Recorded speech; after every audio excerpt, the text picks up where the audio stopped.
I'm Elise, 32, a pastry chef with a fire for creating edible art in Paris.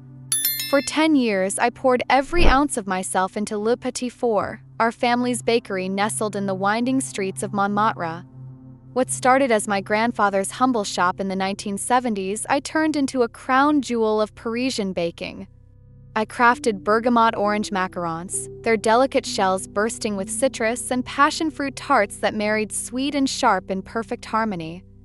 My work didn't just fill the glass cases, it built a legacy. I got us glowing write-ups in Food and Feast magazine and landed a €1 million contract with Lumiere Prestige Hotels, a high-end chain that wanted our pastries in their restaurants across Europe. That deal wasn't just cash, it was proof I'd taken our little family bakery to the big leagues. But last April, everything changed.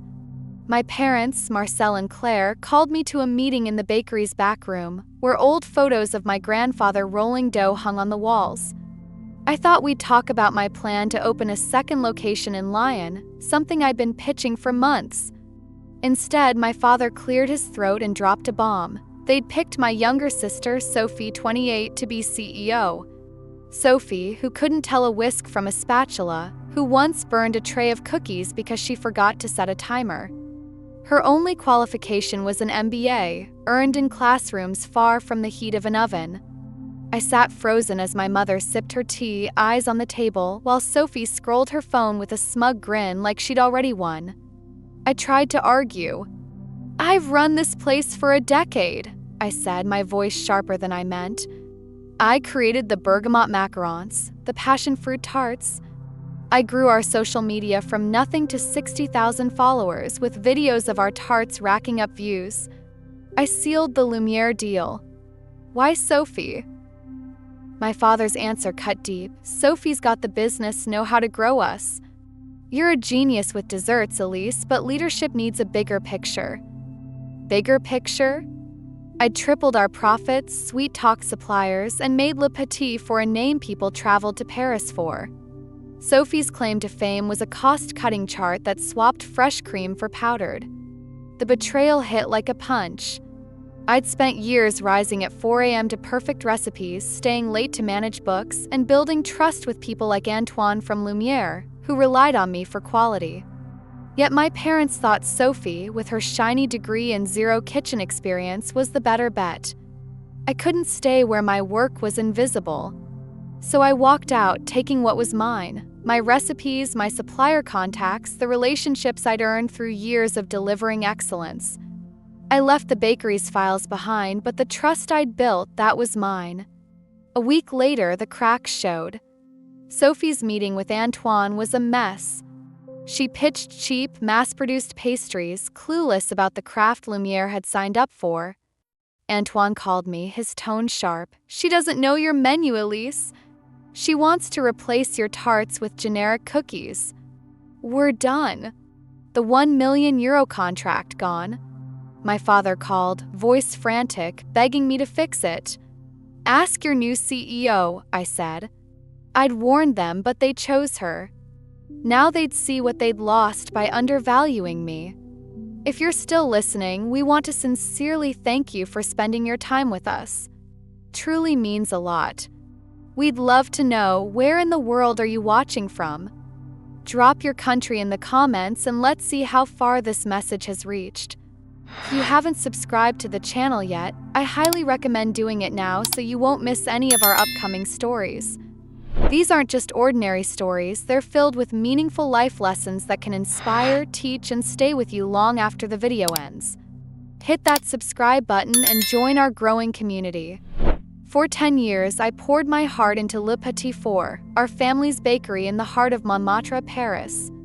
That tiny kitchen, with its worn wooden counters and the faint hum of ovens, was my sanctuary. I'd stand there before dawn, flour dusting my apron, coaxing batter into perfection. Every macaron I crafted, bergamot-kissed shells that cracked just so, carried a piece of my soul. Every passion fruit tart, its vibrant curd gleaming under sugar-dusted crust, was a love letter to the craft I'd honed since I was a girl watching my grandfather shape dough. I didn't just bake, I built. I took Le Petit Four from a quaint neighborhood spot to a must-visit destination, its name whispered by foodies from London to Lisbon.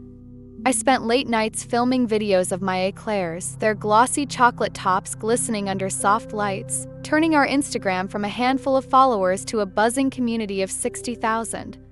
My hand shaped the pastries, but my vision shaped the legacy, until my parents decided it wasn't enough.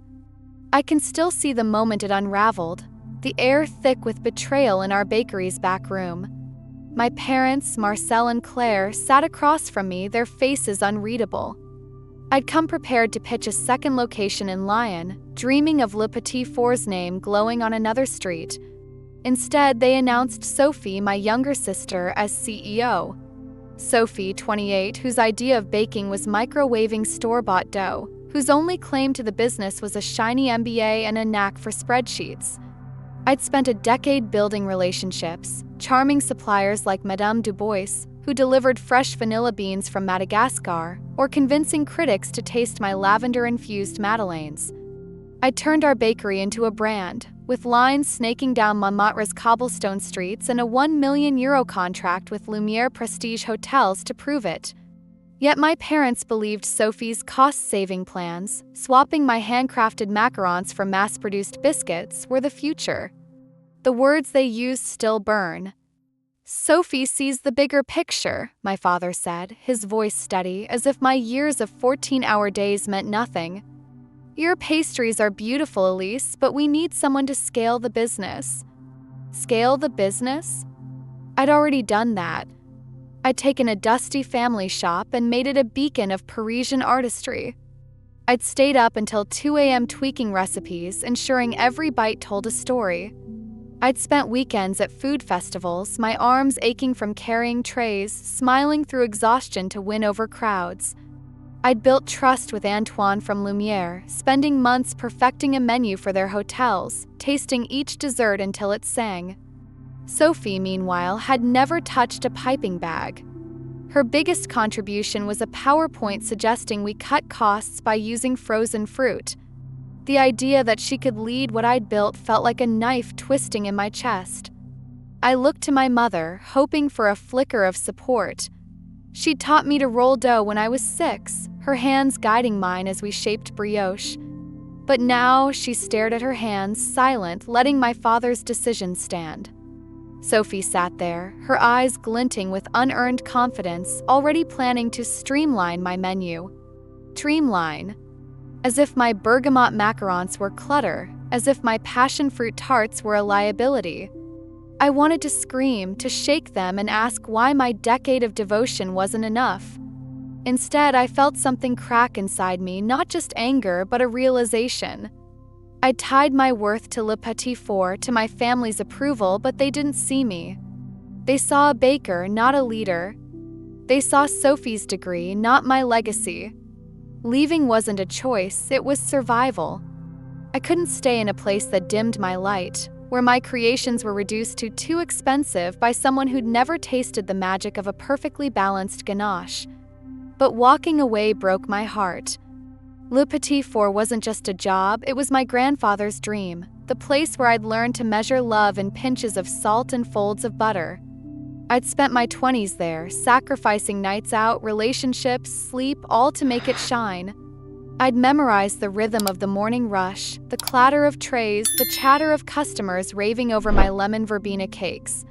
Leaving felt like abandoning a piece of myself, but staying meant erasing the rest. So I walked out, my hands trembling as I untied my apron for the last time. I took what was mine, not the bakery's ledgers or equipment, but the intangible things I'd built. My recipes, scribbled in notebooks stained with vanilla extract. My contacts, like Madame Dubois, who'd hugged me when I landed the Lumiere deal. My relationship with Antoine, forged through late-night tastings and promises I'd always kept. Those weren't Le Petit Fours, they were Elise's. I left behind the physical space, the ovens I'd scrubbed, the counters I'd polished, but I carried the heart of what I'd created. In the days that followed, I felt both weightless and heavy. Weightless because I was free from Sophie's dismissive smirks, from my parents' blind faith in her. Heavy because I'd lost the place I'd poured my life into. I moved into a small apartment in Saint-Germain, its windows overlooking a quiet courtyard, and let myself breathe. I didn't answer my father's calls, not yet. I needed space to mourn, to rebuild. But the news trickled in, confirming what I'd known. Sophie was unraveling everything. She met with Antoine, pitching factory-made biscuits instead of my handcrafted desserts. He called me, his voice tight. "She doesn't understand what we signed up for, Elise. Your menu is why we chose you." A week after I left, Lumiere pulled their €1 million contract. My father's voicemails grew desperate, begging me to fix this. I didn't. I'd warned them Sophie wasn't ready, that her efficiencies would gut the bakery's soul.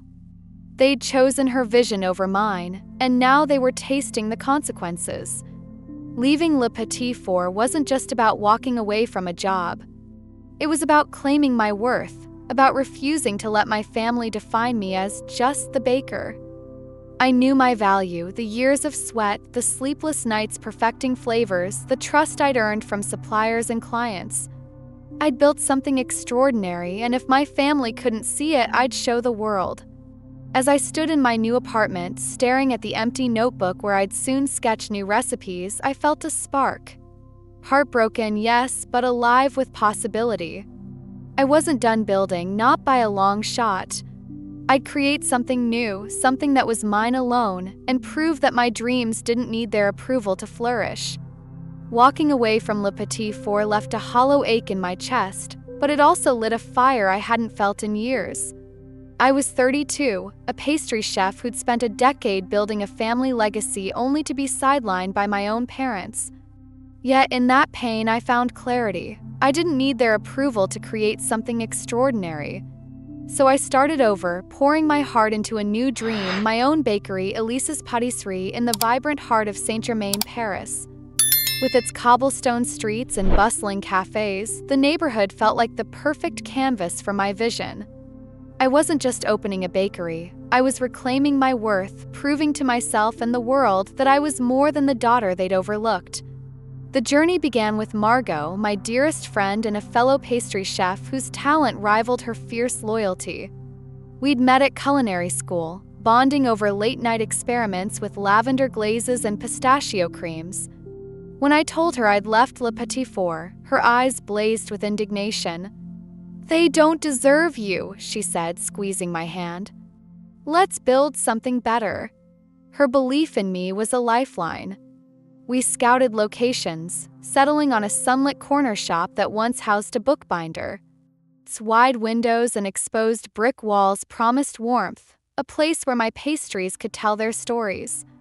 We signed the lease with trembling hands, my savings dwindled but my resolve ironclad. Margot rolled up her sleeves, helping me scrub counters and test ovens, her laughter filling the space as we burned our first batch of madeleines, giggling like the students we once were. I didn't start from nothing. I brought with me the treasures I'd earned, my recipes honed over years of trial and error, and my relationships built on trust. Pierre, my contact from Lumiere Prestige Hotels, was one of the first I called. Over coffee in a noisy Saint-Germain cafe, I laid out my vision, a bakery that honored craftsmanship, where every macaron and tart carried the soul of my work at Le Petit Four, but freer, bolder. "If you're baking, I'm listening," Pierre said, his smile warm but cautious. He'd been burned by Sophie's disastrous pitch, but he trusted me, the woman who'd spent 3 years perfecting menus for his hotels. That trust became the cornerstone of Elise's Pâtisserie, a promise I vowed to keep. Opening day was a whirlwind of nerves and hope. I stood behind the counter, arranging bergamot macarons and passion fruit tarts, their colors vibrant against the polished wood. The air smelled of butter and citrus, and my heart raced as the first customers stepped through the door. To my astonishment, many were familiar faces, regulars from Le Petit Four who'd heard I'd struck out on my own. "We followed you," said Madame Lefebvre, a retired teacher who'd once driven across Paris for my lemon verbena cakes. "Your pastries are the heart of it." Her words nearly undid me. By evening, a line snaked outside, and a critic from Parisian Palette scribbled notes as she savored my rosewater millefeuille. "This," she said, "is what Le Petit Four used to be, only better."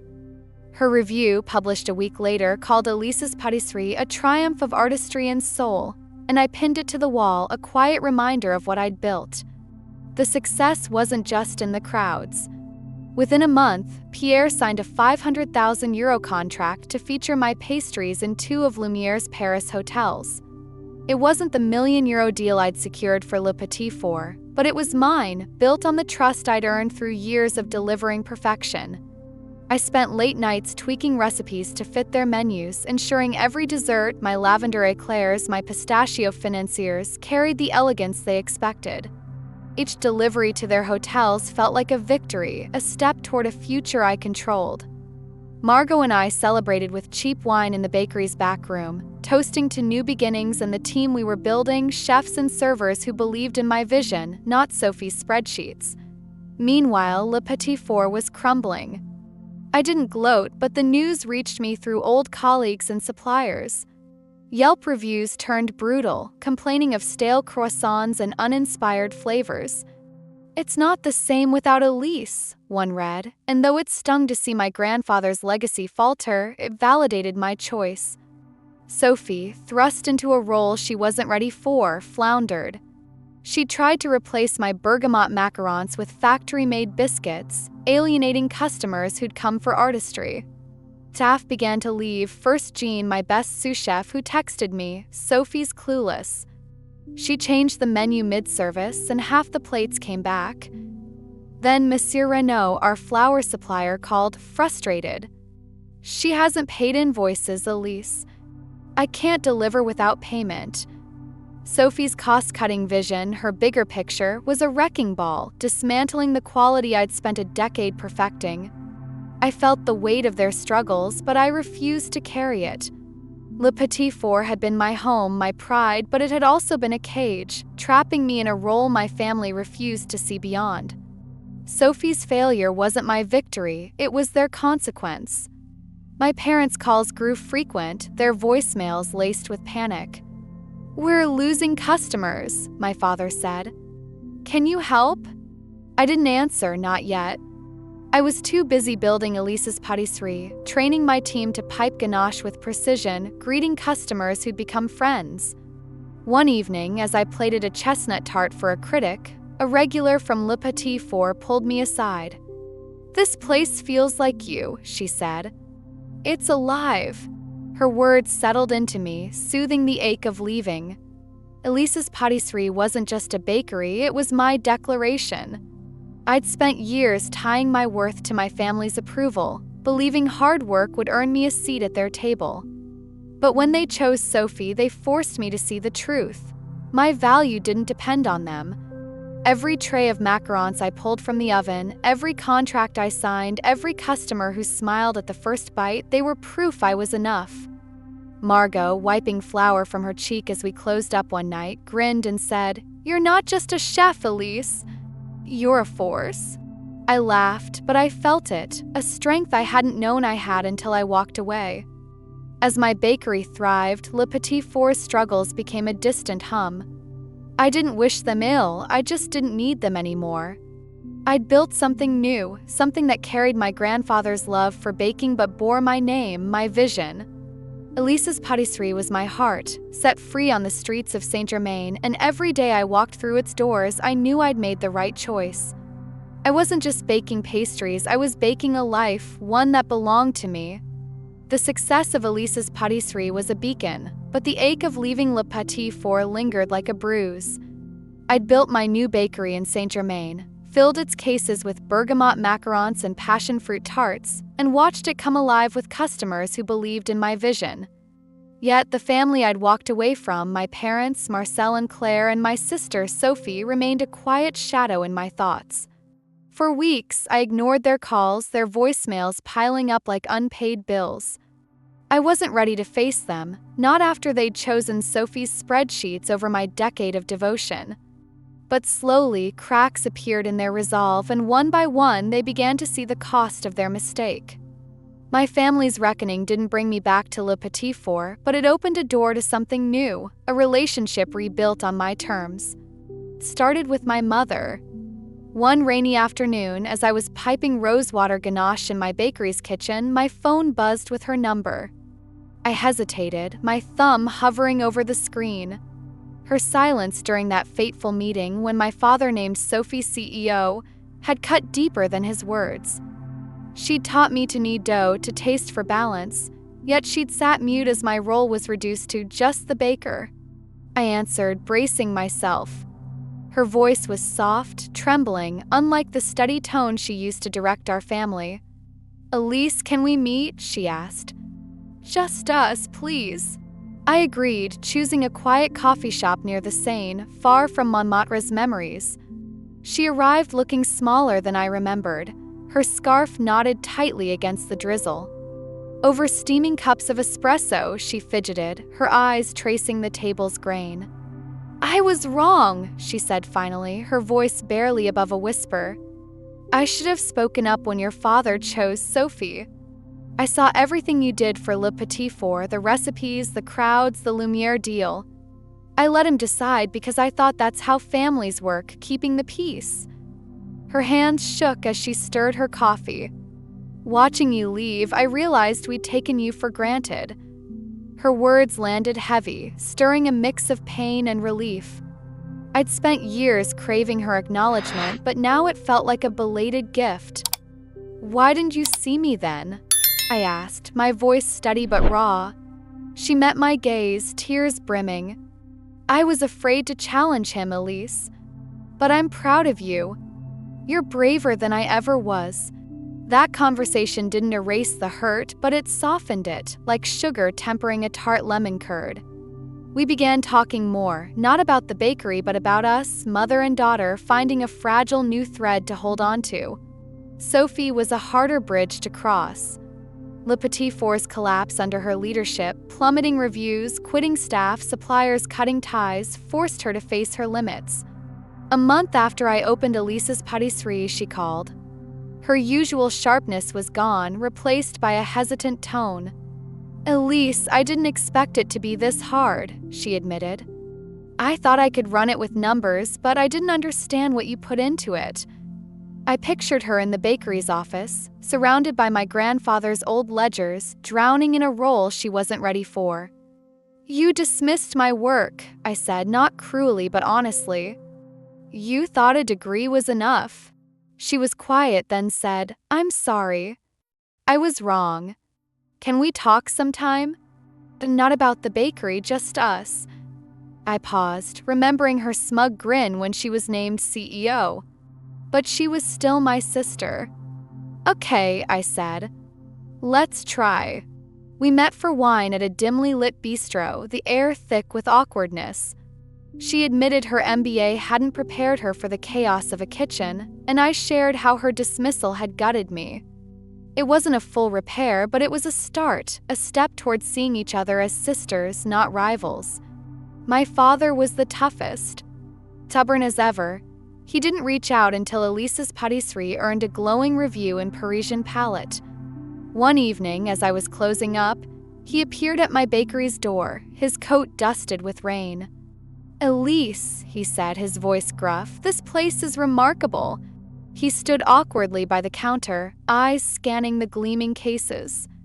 "I was wrong. I didn't see how much you carried Le Petit Four. I thought Sophie's ideas would take us further." His admission, though short, was seismic. I'd spent years chasing his approval, only to be overshadowed. "You didn't just pick Sophie," I said, wiping my hands on my apron. "You erased me." He nodded, his gaze dropping. "I see that now." I poured him a coffee and we talked not about business but about my grandfather, about the bakery's early days. He started visiting monthly, not to meddle but to eat, to listen. It wasn't a full apology, but it was enough to begin rebuilding. I didn't return to Le Petit Four. My place was here in Elise's Patisserie, where every pastry told my story. But I opened a door to my family on my terms.